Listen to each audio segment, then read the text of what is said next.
कृषि उत्पन्न बाजार समिति जलगांव में बड़ा राजनीतिक फैसला। लकी टेलर बने गए सभापति, बिन विरोध हुई नियुक्ति। राजनीतिक सस्पेंस खत्म, समर्थकों में जश्न का माहौल। पिछले कई दिनों से कृषि उत्पन्न बाजार समिति जलगांव के सभापति पद को लेकर चल रही राजनीतिक उठापटक पर आखिरकार सोमवार को विराम लग गया। लक्ष्मण गंगाराम पाटिल उर्फ लकी टेलर को समिति का नया सभापति निर्विरोध चुन लिया गया है। उनकी निर्विरोध जीत के बाद समर्थकों में खुशी और जश्न का माहौल देखने को मिला। सोमवार सुबह 11 बजे कृषि उत्पन्न बाजार समिति के मुख्य सभागृह में विशेष बैठक आयोजित की गई, जहां सभापति पद के लिए चुनाव प्रक्रिया पूरी की गई। इस दौरान लकी टेलर की ओर से एकमात्र नामांकन दाखिल किया गया। निर्धारित समय तक दूसरा कोई नामांकन दाखिल नहीं होने पर पीठासीन अधिकारी ने उन्हें निर्विरोध निर्वाचित घोषित किया। इस मौके पर विधायक सुरेश उर्फ राजू मामा भोले, विधायक मंगेश चव्हाण, जिला बैंक के चेयरमैन संजय पवार, पूर्व सभापति सुनील महाजन समेत समिति के संचालक और सहकार क्षेत्र के कई मान्यवर मौजूद रहे। गौरतलब है कि कुछ दिन पहले समिति के 12 संचालकों ने तत्कालीन सभापति सुनील महाजन के खिलाफ अविश्वास प्रस्ताव दाखिल किया था। इसके बाद सुनील महाजन ने अपने पद से इस्तीफा दे दिया था। तभी से नए सभापति को लेकर राजनीतिक चर्चाएं तेज थी। अब लकी टेलर की निर्विरोध नियुक्ति के साथ ही इस पूरे राजनीतिक सस्पेंस का अंत हो गया है।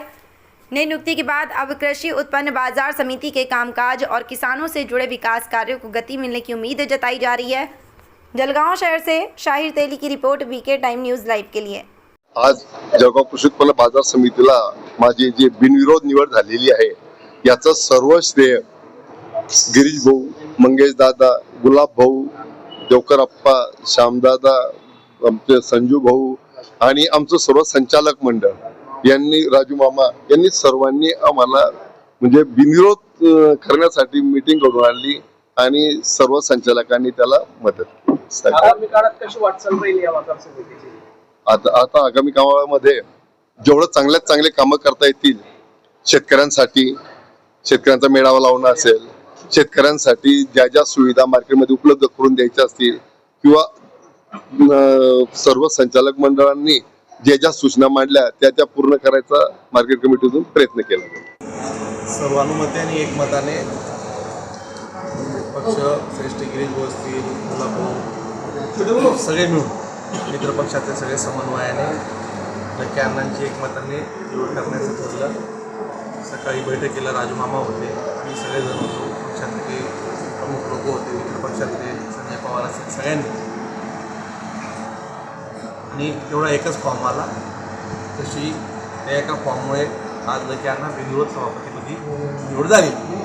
दादा, बैठकीच्या ठिकाणी मनोज चौधरींनी पण इच्छा व्यक्त केली होती की फॉर्म भरणारच अशी भूमिका घेतली होती त्यांनी।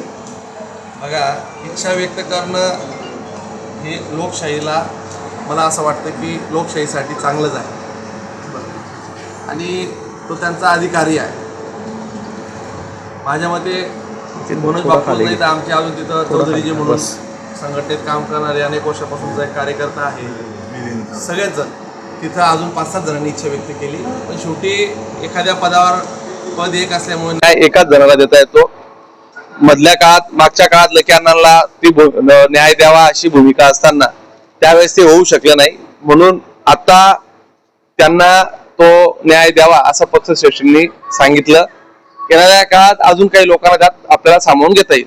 याच्यासाठी काही फॉर्म्युला ठरलाय का दादा? 8 महिन्यांचा किंवा 6 महिन्यांचा फॉर्म्युला ठरलेला आहे, फॉर्म्युला प्रमाणे घडणार आहे। अजून तो पक्षांतर्गत विषय आहे। आमच्यात येणाऱ्या काळात साधारणतः 8-8 महिन्यासाठी 3 सभापती 3 उपसभापती करावं असं सर्वानुमते ठरलेलं आहे।